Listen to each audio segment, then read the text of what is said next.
guys আমি এতিয়া মানে নাৰী দিৱস উপলক্ষে যাই আছো ৰেলীত গাইজ এয়া চাওক মোৰ লগৰ কেইজনী আছে ইমান দূৰ বুলব ইচ্ছা নাই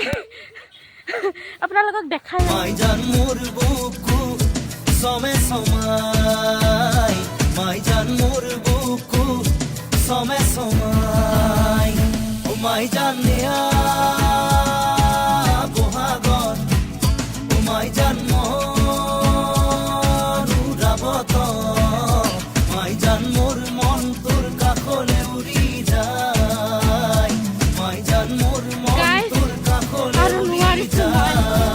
বহুত কষ্টৰ ফলত কলেজ আহি পাম আৰু বেছি নাই মানে